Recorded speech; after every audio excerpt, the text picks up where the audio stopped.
Welcome to uptake jobs. ఈరోజు current affairs topic ఏంటంటే sub categorisation of schedule caste. అసలు ఈ sub categorisation of schedule caste అనేది న్యూస్లో ఎందుకుంది రీసెంట్గా అనేది మనం చూద్దాం. Come let's go in to the topic. Sub categorisation అనేది న్యూస్లో ఎందుకుంది చూద్దాం. Union government formed a government to ensure equal distribution of benefits to schedule caste across the country.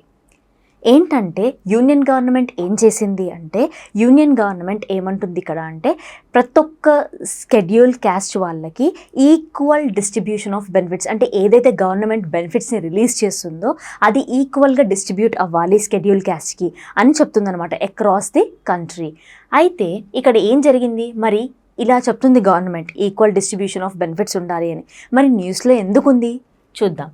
The sub categorisation of schedule caste comes after the Prime Minister promise to look into the demand raised by the Madiga community of Telangana. అసలు prime minister ఇక్కడ ఏముంది, ఈ sub categorisation ఎందుకు వచ్చింది అంటే prime minister promised to look after the demands of Madiga community. అసలు prime minister ఎప్పుడు promise చేశాడు ఈ కమ్యూనిటీ వాళ్ళకి చూద్దాం. ఏంటంటే during assembly election campaign in Telangana. ఈ ఇష్యూ తెలంగాణలో రేజ్ అయిందనమాట. ఎప్పుడు అసెంబ్లీ ఎలక్షన్ క్యాంపెయిన్ జరిగేటప్పుడు ఈ ఇష్యూ రేజ్ అయింది. అప్పుడు ఈ స్వయంసో మాదిగా కమ్యూనిటీ వాళ్ళు ప్రైమ్ మినిస్టర్ మోడీకి దే రేజ్ ది డిమాండ్, వాళ్ళ డిమాండ్స్ని ఏవో రేజ్ చేశారు. అప్పుడు prime minister okay will just look after your demands అని అన్నాడు. సో అక్కడ ఈ టాపిక్ రేజ్ అవ్వడం వల్ల this was in the news currently. చూద్దాం అసలు ఏంటి, ఎందుకు ఈ టాపిక్ ఇంత వైరల్ అవ్వడానికి రీజన్ ఏంటి, అసలు ఈ డిమాండ్స్ అడగడము వీళ్ళు ఈ కమ్యూనిటీ వాళ్ళు ఈ డిమాండ్స్ అడగడం ఎప్పటి నుంచి, ఏ ఇయర్ నుంచి మనం చూద్దాం. ఇప్పుడు మనం ఇందాకటి వరకు ఏం చెప్పుకున్నాం, అసలు అది టాపిక్ ఎందుకు న్యూస్లో వచ్చిందని చెప్పుకున్నాం. ఇప్పుడు ఏంటంటే నేషనల్ వైడ్గా reservation based on caste as well as gender, అంటే మన గవర్నమెంట్ నేషనల్ వైడ్గా as per the caste and gender ఎలా డివైడ్ చేస్తుంది రిజర్వేషన్ అనేది చూద్దాం. Come look here. చూడండి, ఓబీసీ వాళ్ళకి 27% రిజర్వేషన్ ఇస్తుంది, ఎస్సీ వాళ్ళకి 15% రిజర్వేషన్ ఇస్తుంది, ఎస్టీ వాళ్ళకి 7.5% రిజర్వేషన్ ఇస్తుంది. అది ఈ టోటల్ ఎంత అంటే 49.5% రిజర్వేషన్ అనమాట. అయితే ఎకనామికల్లీ వీకర్ సెక్షన్స్ వాళ్ళకి అడిషనల్గా 10% రిజర్వేషన్ ఇస్తుంది. So the sub total comes to 59.5% reservation ఇస్తుంది అనమాట నేషనల్ వైడ్గా గవర్నమెంట్ సో కేటగిరీస్కి. సో ఈ రిజర్వేషన్ చూసారు కదా. నెక్స్ట్ అసలు ఎందుకు ఈ సబ్ కేటగిరైజేషన్ ఉంది అనేది చూద్దాం. స్కెడ్యూల్ క్యాస్ట్ అంటే ఏంటి, అందులో ఎన్ని గ్రూప్స్ ఉంటాయి ఏంటో చూద్దాం. స్కెడ్యూల్ క్యాస్ట్లో మనకి 1200 సబ్ క్యాస్ట్ ఉన్నాయన్నమాట present. And then reservation benefits are mostly enjoying by few communities. ఇక్కడ ఆబ్జెక్షన్ అనేది మెన్షన్ చేశాను. ఇది ఈ పాయింట్ మెయిన్ ఆబ్జెక్టివ్గా ఉంది. ఎందుకంటే వాళ్ళు ఎందుకు సో కమ్యూనిటీ వాళ్ళు, ఇందాక నేను మీకు ఆల్రెడీ చెప్పాను సో కమ్యూనిటీ వాళ్ళు డిమాండ్ రైజ్ చేశారు అని. ఎందుకు అంటే చూడండి, ఇక్కడ ఆల్రెడీ క్లియర్గా మెన్షన్ చేసింది, రిజర్వేషన్ ఏదైతే గవర్నమెంట్ రిజర్వేషన్ బెనిఫిట్స్ ఇస్తుందో అది ఓన్లీ కొంతమంది మాత్రమే ఎంజాయ్ చేయగలుగుతున్నారు. అది ఇన్ డెప్త్గా, I mean in the sense in డెప్త్గా అంటే వీకర్ సెక్షన్స్ ఎవరైతే ఉన్నారో ఈ సబ్ క్యాస్ట్లో, అంటే ఈ 1200 సబ్ క్యాస్ట్ వాళ్ళు ఉన్నారో వాళ్ళు ఈ బెనిఫిట్స్ని ఎంజాయ్ చేయట్లేరు. సో అందుకే మేము డిమాండ్ చేస్తున్నాం. సో అదే ఈ మెయిన్ ఆబ్జెక్టివ్ అనమాట ఈ టాపిక్లో. So rest of the communities in the SC which are most backward in terms of social as well as education were unable to enjoy the benefits. That's why they are demanding for sub categorization. నేను మీకు already చెప్పాను ఎందుకు ఈ community వాళ్ళు sub categorisation కావాలి అంటున్నారు అని. ఎందుకంటే నేను ఇప్పుడు ఏం చెప్పాను మీకు, ఎవరైతే బ్యాక్వర్డ్గా ఉన్నారో వీళ్ళ కమ్యూనిటీలో వాళ్ళు అన్ని బెనిఫిట్స్, గవర్నమెంట్ నుంచి వచ్చే అన్ని బెనిఫిట్స్ని వాళ్ళు ఎంజాయ్ చేయలేకపోతున్నారు. సో దట్స్ ద రీజన్ వాళ్ళు ఏమంటున్నారంటే మాకు సబ్ కేటగరైజేషన్ కావాలి, సో దట్ మా వెనక ఎవరైతే వీకర్ సెక్షన్స్ ఉన్నారో మా కమ్యూనిటీలో వాళ్ళు మీరిచ్చే బెనిఫిట్స్ని ఎంజాయ్ చేస్తారు అని సోషల్గా, ఎకనామిక్ పరంగా అండ్ ఆల్సో ఎడ్యుకేషన్ పరంగా వాళ్ళు కూడా they will move forward in future. So that's the reason we need sub categorisation మాకు కావాలి అని డిమాండ్ చేస్తున్నారనమాట. ఇప్పుడు సబ్ క్లాసిఫికేషన్ కావాలి అని వాళ్ళు డిమాండ్ చేస్తున్నారు. ఇన్ కేస్ ఒకవేళ ఇంటర్నల్గా సబ్ క్లాసిఫికేషన్ జరిగితే ఎలా జరుగుతుంది చూద్దాం. ఎస్సీఏ, ఎస్సీబీ అండ్ ఎస్సీసీ ఈ 5%ని 3%ని ఎలా డివైడ్ చేశారో అని మీకు క్వశ్చన్ రావచ్చు. సో ఇందాక నేషనల్ వైడ్గా మనం చూసాం ఈ కమ్యూనిటీకి 15% రిజర్వేషన్ ఇచ్చారు. సో ఆ 15%ని 3 పార్ట్స్గా డివైడ్ చేశారు. ఎలా డివైడ్ చేశారు ఇట్లా 3 పార్ట్స్గా చూద్దాం. Most backwarded are given more reservation. Note this point. Most backwarded are given more reservation and if they economically and socially forwarded they are given less reservation అనమాట. మీరు చూసుకున్నట్లయితే ఇక్కడ ఏమని ఇచ్చారు, ఇక్కడ ఎవరైతే మోస్ట్ బ్యాక్వర్డ్గా ఉన్నారో, మోస్ట్ బ్యాక్వర్డ్గా అంటే ఎందులో బ్యాక్వర్డ్గా అని మీకు క్వశ్చన్ అరైజ్ అవుతుంది. సోషల్గా, ఎకనామిక్గా, ఎడ్యుకేషన్ పరంగా ఎవరైతే మోస్ట్గా బాగా వెనకబడి ఉన్నారో వాళ్ళకి గవర్నమెంట్ ఏమని మోర్ రిజర్వేషన్ ప్రకటిస్తుంది అనమాట. అంటే 5% రిజర్వేషన్ ఇస్తుంది. అండ్ ఎవరైతే ఈ సోషల్గా, ఎకనామిక్గా, ఎడ్యుకేషన్ పరంగా ఎవరైతే ఫార్వర్డ్గా ఉన్నారో వాళ్ళకి లెస్ రిజర్వేషన్ ఇస్తుందన్నమాట గవర్నమెంట్. అంటే 3% రిజర్వేషన్ ఇస్తుంది. సో ఇలా ఇంటర్నల్గా డివైడ్ చేస్తుందన్నమాట. సో నెక్స్ట్ ఏంటంటే నేను ఆల్రెడీ మీకు చెప్పాను వీళ్ళ డిమాండ్ ఏంటి అని. If sub categorisation happens the most backward category will get benefit. ఒకవేళ సబ్ కేటగరైజేషన్ జరిగితే ఎవరైతే మా కమ్యూనిటీలో ఎవరైతే వీకర్ సెక్షన్స్ ఉన్నారో వాళ్ళు ఈ బెనిఫిట్స్ అన్నీ పొందుకుంటారు. So in future they will also come forward. వాళ్ళ జనరేషన్ కూడా దే విల్ మూవ్ ఫార్వర్డ్ అని చెప్తుందనమాట. అందుకే మాకు సబ్ కేటగరైజేషన్ కావాలి అనే డిమాండ్ ఈ కమ్యూనిటీ వాళ్ళు అడుగుతున్నారు అనమాట. ఓకే, ఇప్పుడు వీళ్ళు డిమాండ్ అడుగుతున్నారు. అప్పుడు గవర్నమెంట్ ఏం చేస్తుంది? సో సుప్రీంకోర్టు ఏం చేసింది అంటే ఈ 7 జడ్జ్ బెంచ్ కమిటీని ఫామ్ చేసిందనమాట. ఎవరు? సుప్రీంకోర్టు. సో ఈ 7 జడ్జ్ బెంచ్ కమిటీలో ఏం జరిగింది అంటే వాళ్ళు ఏదైతే ఉందో ఈ మాకు సబ్ క్లాసిఫికేషన్ కావాలి అని అడిగారో వాళ్ళు ఏం చేస్తున్నారంటే ఈ కేస్ని టేకప్ చేసి మొత్తం రిఫర్ చేసి ఈ 7 జడ్జ్ బెంచ్ వాళ్ళు రీసెంట్గా ఏమని వర్డిక్ట్ ఇచ్చారు. ఎందుకు ఇది న్యూస్లో ఉంది అంటే ఈ 7 జడ్జ్ బెంచ్ వాళ్ళు రీసెంట్గా ఇచ్చిన వర్డిక్ట్ ఏంటంటే 6-1 majority held that sub-classification of SCs is permissible. Just remember, 6-1 majority held that sub-classification of SCs is permissible. అంటే 6-1 మెజారిటీ అంటే ఏంటి? ఈ 7 జడ్జ్ బెంచ్ జడ్జెస్లో 6 జడ్జెస్ ఏదైతే ఉన్నారో వాళ్ళు సబ్ క్లాసిఫికేషన్ ఈజ్ అలౌడ్, మనం చేయొచ్చు సబ్ క్లాసిఫికేషన్ని అనే వర్డిక్ట్ని పాస్ చేశారు. Except the 1 judge opposed and 6 judges gave the green signal that we can sub-classify అని అన్నారనమాట. So how and when it started చూద్దాం. అసలు ఎప్పుడు ఎక్కడ ఈ సబ్ కేటగరైజేషన్ స్టార్ట్ అయింది అనేది. తెలంగాణ. ఎందుకు మనం తెలంగాణనే తీసుకున్నాం అనే క్వశ్చన్ మీకు రావచ్చు. సో ఎందుకంటే తెలంగాణ వాళ్ళే ఈ సో అండ్ సో డిమాండ్ని రైజ్ చేశారు కాబట్టి మనం తెలంగాణనే తీసుకుందాం. చూడండి, తెలంగాణలో మేజర్ గ్రూప్స్ ఉన్నాయి. అవి 2 గ్రూప్స్ అనమాట. ఏంటివంటే మాలా అండ్ మాదిగా గ్రూప్స్ ఉన్నాయి 2.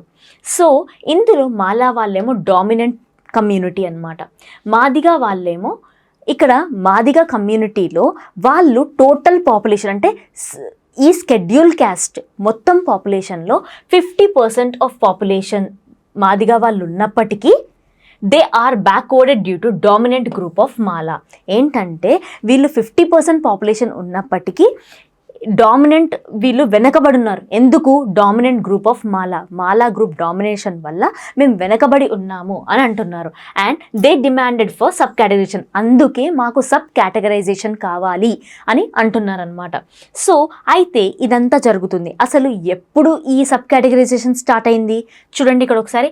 1994లో సుప్రీంకోర్టు ఏం చేసిందంటే ఇలా సబ్ కేటగరైజేషన్ కోసం డిమాండ్ జరుగుతున్నప్పుడు సుప్రీంకోర్టు ఒక కమిషన్ని అపాయింట్ చేసింది. అది ఏ commission? Look here, P Ramachandraraju కమిషన్ని ఫామ్ చేసిందనమాట supreme court based on this sub categorization. ఆ కమిషన్ ఏం చేసింది, ఏమని వర్డిక్ట్ ఇచ్చింది చూద్దాం. అయితే 1994లో వాళ్ళు ఈ జడ్జిమెంట్ని రిజర్వ్ చేసుకున్నారు. ఎవరు? ఈ Ramachandra Rao commission. Ramachandra Raju commission. So అయితే this commission recommended for sub classification in the year 1997. 1997లో వాళ్ళు వర్డిక్ట్ ఇచ్చారనమాట. ఏమని వర్డిక్ట్ ఇచ్చారు? Okay, we're allowing for sub classification అని అన్నారు. Okay, we're recommending sub classification, మేము సబ్ క్లాసిఫికేషన్ చేసుకోవడానికి ఒప్పుకుంటున్నాం అని 1997లో ఇచ్చారనమాట. సిమిలర్ డిమాండ్స్ అయితే ఈ కమిషన్ అంటే తెలంగాణలో జరుగుతున్న ఆ చర్చలన్నిటిని బేస్ చేసుకొని 1994లో కమిషన్ ఫామ్ చేశారు. 1974లో ఓకే వీఆర్ రికమెండింగ్ అని అన్నారు. అయితే ఇది చూసుకొని మిగతా స్టేట్స్లో కూడా సిమిలర్ డిమాండ్స్ రేజ్ అయ్యాయి అనమాట. అవి ఏమేం స్టేట్స్ చూడండి ఇక్కడ, పంజాబ్, బీహార్ అండ్ తమిళనాడు. ఈ 3 స్టేట్స్లో కూడా సిమిలర్ డిమాండ్స్ రేజ్ అయ్యాయి. అయితే కాన్స్టిట్యూషన్ ఏమన్నది మరి? Let's see. Constitution statement on this matter ఏం చేసింది? అయితే ఆర్టికల్ 341 ప్రకారము, మన కాన్స్టిట్యూషన్లో ఆర్టికల్స్ ఉంటాయి. సో ఆర్టికల్ 341 ప్రకారము grants power to president to notify SC and ST list. ప్రెసిడెంట్కి పూర్తి పవర్స్ ఉన్నాయన్నమాట. ఏంటి? ఎస్సీ అండ్ ఎస్టీ లిస్ట్ని చేయడము ప్రెసిడెంట్కి పవర్స్ ఉన్నాయి. ప్రెసిడెంట్తో పాటు మరి ఎవరికి ఉన్నాయి? ఇక్కడ చూడండి, ఆర్టికల్ 342లో or else parliament also can be done through legislation. Parliament కూడా చేయగలదు త్రూ లెజిస్లేషన్. అండ్ ఇక్కడ చూసుకుంటే there is no explicit prohibition అనే పాయింట్ని మీరు గుర్తుపెట్టుకోవాలి. అగెయిన్స్ సబ్ కేటగిరైజేషన్ అంటే no explicit prohibition అంటే states can be done or can't be done is not mentioned in the constitution. ఏంటంటే స్టేట్స్ చెయ్యొచ్చు, ఎస్సీ ఎస్టీ లిస్ట్ని స్టేట్స్ చేయొచ్చు లేదా చేయకపోవచ్చు అని మన కాన్స్టిట్యూషన్లో మెన్షన్ చేసి లేదు. అందుకే నో ఎక్స్ప్లిసిట్ ప్రొహిబిషన్ అని మెన్షన్ చేశారు. అయితే తెలంగాణ తర్వాత వేరే స్టేట్స్లో కూడా ఇలాంటి ఇష్యూ జరిగింది, ఇలాంటి డిమాండ్స్ వచ్చాయని చెప్పాం. ఏమేం స్టేట్స్ అవి? Punjab, Bihar and Tamil Nadu. So Punjab issue ఏంటో చూద్దాం. చూడండి, issue started in Punjab. Legal టజిల్ in case of Punjab. ఏంటి టజిల్? లీగల్ టజిల్ ఏంటి? ఏం జరిగింది పంజాబ్లో? అయితే 1975లో పంజాబ్ స్టేట్లో ఏం చేశారంటే 25% రిజర్వేషన్ ఇచ్చారు. ఎవరికి? ఫర్ 2 కేటగిరీస్ అనమాట. 2 కేటగిరీస్కి 25% రిజర్వేషన్ ఇవ్వడం జరిగింది పంజాబ్ స్టేట్లో. అయితే ఇందాక మనం ఏం చేసాం? కాన్స్టిట్యూషన్లో మెన్షన్ అయ్యి లేదు స్టేట్స్ ఇవ్వచ్చు ఇవ్వకపోవచ్చు అని. సో అయితే 2 కేటగిరీస్కి 25% రిజర్వేషన్ ఇచ్చారు. This is the first state, remember, this is the first state sub-classification continued till 30 years up to 2004 where legal tussle began. అయితే ఈ 25% రిజర్వేషన్ ఇచ్చింది 2 కేటగిరీస్కి. అది ఎప్పటి వరకు? ఎన్ని ఇయర్స్? 30 ఇయర్స్ వరకు అది కంటిన్యూ అయింది ఈ రిజర్వేషన్. కానీ 2004లో ఏం జరిగింది? వై లీగల్ టజల్ బిగాన్ చూద్దాం. APSC rationalization of reservation act 2000. APSC rationalization of reservation act 2000 ఏం జరిగింది? ఆ యాక్ట్లో stuck down by supreme court in the case of EV Chinnaiah versus state of AP. ఏం చేసిందంటే సుప్రీంకోర్టు ఏం చేసింది? ఏదైతే 25% రిజర్వేషన్ ఇచ్చారో ఆ 2 కేటగిరీస్కి దాన్ని స్టక్ డౌన్ చేసింది. No, you are not permissible to give the reservation అని చెప్పి దాన్ని వాయిడ్ చేసింది. ఏ కేసులో వాయిడ్ చేసింది? ఇక్కడ చూడండి, EV Chinnaiah versus state of AP అనే కేసులో. ఎందుకు వాయిడ్ చేసిందో చూద్దాం. Supreme court opinion regarding the stuck down. అసలు ఎందుకు స్టక్ డౌన్ చేసిందో చూద్దాం. Right to equality, article 14 is being violated. SCs must be treated as a single homogeneous group.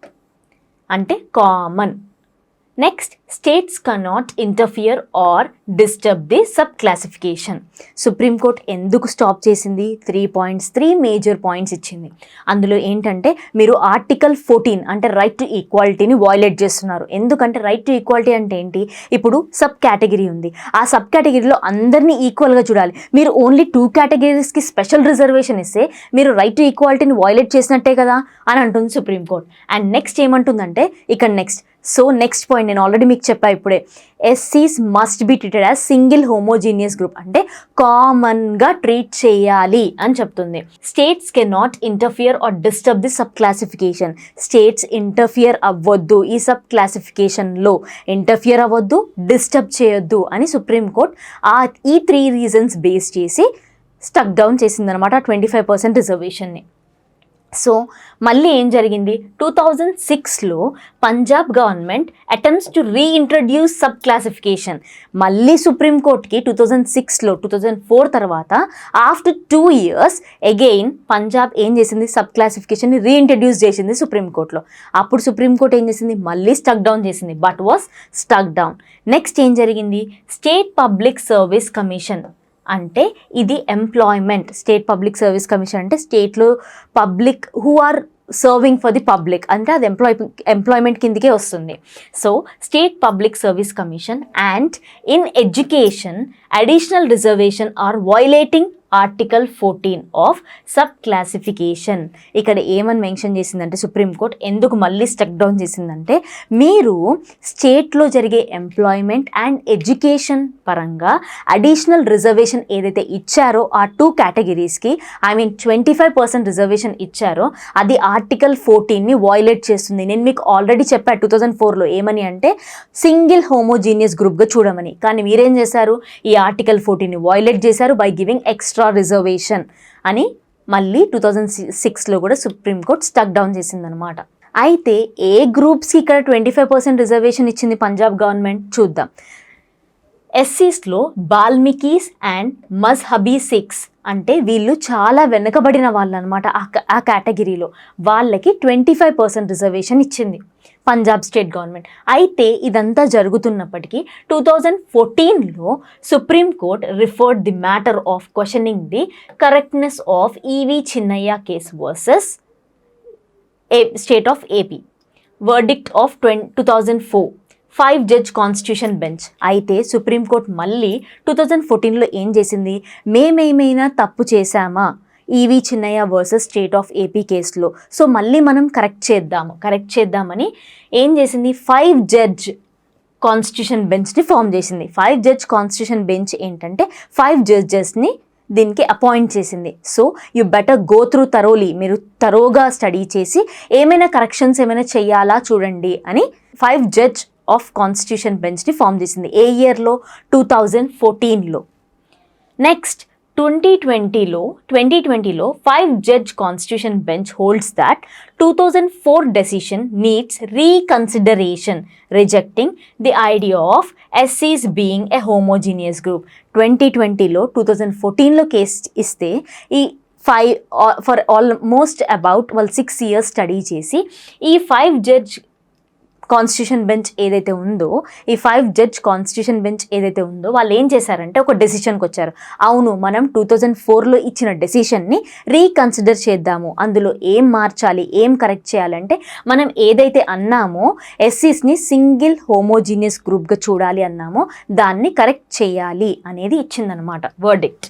The existence of inequalities within the list and also recommended that as there is a creamy layer in OBCs, the same concept should be recommended for SC and ST. ఏమని చెప్తున్నారంటే ఇక్కడ ఇందాక అలా చెప్పింది, we have to correct the homogeneous group అనే వర్డ్ని మనం correct చేయాలి అని. దాంతోపాటు వాళ్ళకి ఒక కొత్త ఐడియా వచ్చింది. ఏంటి క్రీమీ లేయర్? క్రీమీ లేయర్ అంటే ఏంటంటే ఇప్పుడు ఓబీసీస్ అనే ఒక కేటగిరీ ఉంది, అందులో అప్పర్స్ ఉంటారు, అందులో బ్యాక్వర్డ్ ఉంటారు. ఈ ఎవరైతే ఫార్వర్డ్ అయిన వాళ్ళు ఉంటారో వాళ్ళకి రిజర్వేషన్ తక్కువగా ఉంటుంది. ఏ పరంగా మనం ఆల్రెడీ ఫస్ట్లో మాట్లాడుకున్నాం, సోషల్, ఎకనామిక్ అండ్ ఎడ్యుకేషన్ పరంగా ఎవరైతే ఫార్వర్డ్గా ఉన్నారో వాళ్ళకి లెస్ రిజర్వేషన్ ఇస్తారు, ఎవరైతే బ్యాక్వర్డ్గా ఉన్నారో వాళ్ళకి మోర్ రిజర్వేషన్ ఇస్తారు. సో ఈ క్రీమీ లేయర్ని మనం ఓబీసీస్లో ఎలా అయితే పెట్టామో మనం ఎందుకు ఈ బోత్ కేటగిరీస్లో ఎస్సీ అండ్ ఎస్టీ కేటగిరీలో ఎందుకు మనం క్రీమీ లేయర్ ఇంట్రడ్యూస్ చేయలేము అనే పాయింట్ వాళ్ళకు వచ్చిందనమాట. Next again refer to 7 judge, ఇది ప్రజెంట్ అనమాట. సుప్రీంకోర్టు ఏం చేసింది, ఈ 5 judge కాన్స్టిట్యూషన్ బెంచ్ వాళ్ళు చెప్పిన డెసిషన్ని తీసుకొని ఫర్దర్గా ఏం చేసింది అంటే అగైన్ 7 judge కాన్స్టిట్యూషన్ బెంచ్ని క్రియేట్ చేసింది on this sub categorisation topic. ఇది ఏ ఇయర్లో క్రియేట్ చేసింది, ఇది ప్రజెంట్ టాపిక్ అనమాట. అంటే ఎప్పుడంటే 2024 Feb 8కి చేసింది. అయితే ఈ 7 judge కాన్స్టిట్యూషన్ బెంచ్ వాళ్ళు ఏం చేశారంటే ఈ జడ్జ్మెంట్ని రిజర్వ్ చేసుకున్నారు. రిజర్వ్ చేసుకొని ఆఫ్టర్ కంప్లీట్ రిఫరెన్స్ వాళ్ళు మొన్న August 1, 2024లో వాళ్ళ వర్డిక్ట్ని సబ్మిట్ చేశారనమాట. ఏమని సబ్మిట్ చేశారు? Let's see. Sub classification within reserved caste be allowed. ఏమని చెప్పారు? ఈ 7 జడ్జ్ కాన్స్టిట్యూషన్ బెంచ్ వాళ్ళు మనము సబ్ క్లాసిఫికేషన్ చెయ్యాలి, we have to do it అనేది వీళ్ళు వర్డిక్ట్ ఇచ్చారనమాట సుప్రీంకోర్టుకి. Correctness of decision in EV Chinnaiah case 2024. ఇది ఎప్పటి నుంచి జరుగుతుంది? ఈవి చిన్నయ్య కేస్ 2024లో కొన్ని కరెక్షన్స్ మనం చెయ్యాలి, మనం సబ్ క్లాసిఫికేషన్ ఇవ్వాలి అని 7 జడ్జ్ కాన్స్టిట్యూషన్ బెంచ్ వాళ్ళు ఎప్పుడు చెప్పారు? August 1, 2024లో చెప్పారు. ఇప్పుడు మనం టుడేస్ వర్డిక్ట్లోకి పోదాం. అసలు ఏం జరిగింది, వాళ్ళు ఏమనిచ్చారు? Sub classification does not violate article 14 and article 341. 2004 నుంచి ఏమంటుంది సుప్రీంకోర్టు? మీరు రైట్ టు ఈక్వాలిటీ వయోలేట్ చేశారు, ఆర్టికల్ 341ని వయోలేట్ చేశారు, అంటే ఓన్లీ ప్రెసిడెంట్కే ఉంటాయి పవర్స్ అని. కానీ ఈ టుడేస్ వర్డిక్ట్ అంటే మొన్న 7 జడ్జ్ కాన్స్టిట్యూషనల్ బెంచ్ వాళ్ళు ఏమని చెప్పారు? Sub classification does not violate, అవి ఆ 2 ఆర్టికల్స్ని అవి సబ్ క్లాసిఫికేషన్ అనేది వయోలేట్ చేయట్లేదు అని చెప్పిందనమాట. There is nothing in constitution that prevents state from sub classifying a caste and also said that the basis of sub classification cannot be done on whims or fancies of states or political expediency. ఇక్కడ దీని అర్థం ఏంటంటే, ఈ point అర్థం, మనం sub classification చెయ్యాలి అనేది whims and fancies అంటే ఏంటిది? అంటే ఈ సో అండ్ సో కేటగిరీలో ఇన్ని వీకర్ సెక్షన్స్ ఉన్నాయి, సో మనం వీళ్ళకి రిజర్వేషన్ ఇవ్వాలి అని ఏం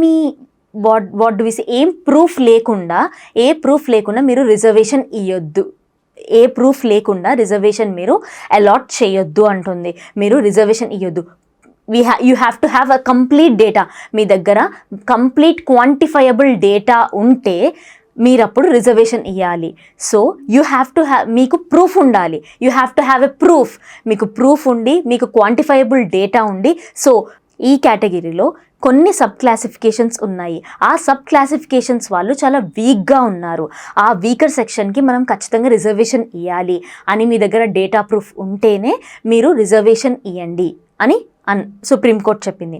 అండ్ ఇంకోటి ఏమన్నది? పొలిటికల్ ఎక్స్పీడియన్సీ అంటే మీ ఓట్ కోసం, అంటే మీరు ఏదైతే పొలిటికల్గా ఓట్స్ కోసం మీరు రిజర్వేషన్ ఇవ్వద్దు అని చెప్తుందనమాట. అంటే ఇప్పుడు సపోజ్ ఈ కమ్యూనిటీ వాళ్ళకి మనం ఈ బెనిఫిట్ చేసామనుకో, మనకి ఓట్స్ పడతాయి ఈ కమ్యూనిటీ నుంచి, as is the larger community అని చూసుకోకండి.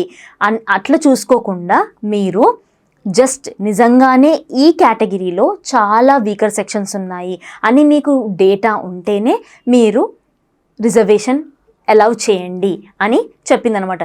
మళ్ళీ ఎలా చెప్పింది సుప్రీంకోర్టు? ఒక వార్నింగ్ టోన్లో చెప్పిందనమాట.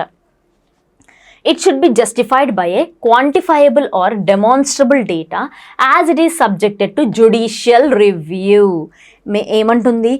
ఖచ్చితంగా మేము judiciary, supreme court is a judiciary. So definitely already మనం పాలిటీలో చదువుకున్నాం, legislation must be answerable to judiciary అని. Legislation should be answerable to judiciary. So మేము ఎప్పుడైనా why did you give so and so అంటే వీళ్ళకి ఎందుకు మీరు రిజర్వేషన్ ఇచ్చారు అని మేము ఎప్పుడైనా క్వశ్చన్ చేస్తే, సో అండ్ సో కేటగిరీ వాళ్ళకి మీరు ఎందుకు ఎక్కువ రిజర్వేషన్ ఇచ్చారని మేము క్వశ్చన్ చేస్తే, you have to show the quantifiable or demonstrable డేటాని మీరు మాకు చూపియాలి. So you will have a judicial review అని చెప్పిందన్నమాట. You will have a judicial review. So you have to show the data and then you have to provide the reservation అని. States can give more preferential treatment as it is its duty to do so in case of backward communities. States can give more preferential treatment as it is its duty to do so in case of backward communities. ఏంటంటే ఇక్కడ ఇందాక మనం supreme court 2004లో ఏమన్నది? States should not interfere or disturb the sub classification అనేది. కానీ ఇక్కడ today's వర్డిక్ట్లో ఏం చెప్తుంది? States must be give more preference. అంటే స్టేట్స్కి చాలా ప్రిఫరెన్స్ ఇవ్వాలి. ఎందుకు ఇవ్వాలి ప్రిఫరెన్స్ అంటే, as it is their duty, states duty అది. సో అండ్ సో అంటే వాళ్ళు లిస్ట్ ఫామ్ చేయాలన్నమాట. ఇందులో ఇన్ని సబ్ క్లాసెస్ ఉన్నాయి, వీళ్ళు ఇంత వీకర్గా ఉన్నారు అనేది స్టేట్స్ డ్యూటీ. ఇది వాళ్ళ డ్యూటీని వాళ్ళు పర్ఫెక్ట్గా చేయాలి అని చెప్తుందనమాట. సో మీరు ఎన్ని బ్యాక్వర్డ్ కమ్యూనిటీస్ ఉన్నాయో చూసి యూ హ్యావ్ టు గివ్, అది స్టేట్స్ ప్రిఫరెన్స్, స్టేట్సే ఆ డ్యూటీని చేయాలి అని చెప్తుందనమాట today's verdict. Creamy layer must be applicable for SC and STs to gain true equality same as OBCs. నేను ఆల్రెడీ మీకు చెప్పాను క్రీమీ లేయర్ గురించి. క్రీమీ లేయర్ కనుక మనము ఇప్పుడున్న వాళ్ళకు కూడా సబ్ క్లాసిఫికేషన్లో కూడా పెట్టామనుకో, ఐ మీన్ ఎస్సీ అండ్ ఎస్టీస్లో పెట్టామనుకో, మనం ట్రూ ఈక్వాలిటీని చూస్తాము. ఏదైతే మనం ఓబీసీలో చూసామో సేమ్ ఇక్కడ కూడా చూస్తామని చెప్తుంది. Next, reservation must be limited to only 1 generation. Only 1 generation అంటే ఏంటంటే మీకు క్లారిటీగా చెప్తా. ఇప్పుడు చూడండి, సపోజ్ ఫర్ ఎగ్జాంపుల్ ఒక ఫ్యామిలీ ఉంది. ఒక ఫ్యామిలీలో ఒక సన్ ఉంటాడు. ఆ son if he is socially, educationally and as per the employment he is earning something and he is in a position, సోషల్గా, ఎడ్యుకేషన్గా, ఎంప్లాయ్మెంట్ పరంగా తను ఒక పొజిషన్లో ఉండి if he is earning some amount he's withstanding, అప్పుడు ఏం జరుగుతుందంటే, సో నెక్స్ట్ జనరేషన్ ఆ సన్ తర్వాత, ఐ మీన్ ఆ సన్ ఫ్యామిలీకి నెక్స్ట్ జనరేషన్కి ఈ రిజర్వేషన్ అనేది అప్లికబుల్ అవ్వదు. ఎందుకంటే as your father is socially, economically and as per the employment he is fine, అంటే తను మంచి పొజిషన్లో ఉన్నాడు. సో అందుకే నెక్స్ట్ వచ్చే జనరేషన్కి రిజర్వేషన్ అప్లికబుల్ అవ్వదు అని చెప్తుందన్నమాట. ఇది must be limited only for 1 generation అని. నెక్స్ట్, అయితే ఇందాక మనం ఏం చదివాం, ఈ టుడేస్ వర్డిక్ట్లో 6-1 మెజారిటీ ఉంది అని చదువుకున్నాం. అంటే 6 judges are favour to sub classification and 1 judge is not favourable to sub classification. ఆ 1 జడ్జ్ ఏమంటున్నాడు అంటే, ఎందుకు ఫేవరబుల్గా లేడంటే మనం ఇందాక పాయింట్స్ చూసాం. ఏంటివి అవి? ఆర్టికల్ 14 and 341ని వైలేట్ చేస్తుందని, అండ్ మీరు సింగిల్ హోమోజీనియస్ గ్రూప్గా చూడట్లేరని, అండ్ ఇంకోటి స్టేట్స్ ఇంటర్ఫియర్ అయ్యాయి అని తను అన్ఫేవరబుల్గా ఉన్నాడు ఈ సబ్ క్లాసిఫికేషన్కి. ఈ 6 జడ్జెస్ ఏమీ ఫేవరబుల్గా, ఈ సబ్ కేటగరైజేషన్కి ఫేవరబుల్గా ఉన్న 6 జడ్జెస్ ఆర్గ్యుమెంట్స్ ఏందో చూద్దాం. Indra Sahni case does not interpret creamy layer for SC and ST. ఈ 6 జడ్జెస్ ఏం చెప్తున్నారంటే, ఇంద్ర సహ్ని కేస్ ఏదైతే ఉందో does not interpret the creamy layer for SC and STs అంటుంది. అండ్ ఆల్సో ఈ ఇంద్ర సహ్ని కేస్ని మనం ఏమంటామంటే మండల్ కమిషన్ కేస్ అని కూడా అంటామన్నమాట. Next, reservation of SC and ST. అయితే మనకి SC and ST రిజర్వేషన్ ఏముందంటే ఎగ్జిస్టింగ్ 22.5% ఎగ్జిస్టింగ్గా ఉంది. కానీ ఇప్పుడు గవర్నమెంట్ ఆఫ్టర్ ది వర్డిక్ట్ ఏం చేసింది అంటే, సోషల్లీ అండ్ ఎకనామికల్లీ బ్యాక్వర్డ్ ఉన్న వాళ్ళకి 27%గా రిజర్వేషన్ని ఇంక్రీజ్ చేసింది. ఇది న్యూ రిజర్వేషన్ అనమాట బ్యాక్వర్డ్ క్లాసెస్కి. Supreme court ceiling of 50% on total reservation, నేను ఇప్పుడే చెప్పాను, న్యూగా రిజర్వేషన్ రిలీజ్ చేసింది. Ceiling of 50% on total reservation. And next, sub classification lead to divorce and efficient governance. Sub classification చేయడం వల్ల ఏం జరుగుతుందంటుంది, డైవర్స్ అండ్ ఎఫిషియంట్, అంటే డైవర్స్గా అండ్ ఎఫిషియంట్గా మన గవర్నెన్స్ ఉంటుంది. ఎందుకంటే మనం ట్రూ ఈక్వాలిటీ చూపిస్తాం కాబట్టి అందరికీ, then we will see the diverse and efficient governance and heterogeneity exist with in SCs. మనం అలా చేయడం వల్ల then we could see heterogeneity in SCs అని చెప్తుంది. This is the sub categorization, this the complete explanation of sub categorization అనమాట. మనం క్వశ్చన్స్లోకి వస్తే, the national commission for SCs, a chairperson, vice chairperson and 2 other members, 4 other members, 3 other members, 5 other members. The correct answer is 3 other members. Along with, అంటే national commission for SCsలో chairperson, vice చైర్పర్సన్తో పాటు 3 other members ఉంటారన్నమాట. ఈ 3 other members ఎవరెవరు అంటే, 3 other membersలో 2 members compulsory must be the members of backward class, అంటే schedule caste members compulsory 2 members ఉండాలి. And the other 1 member must be women. డెఫినెట్గా 2 members must be members of schedule caste and 1 member must be women. Totally 3 other members అనమాట. Thank you. Please do subscribe to Uptake Jobs for more videos.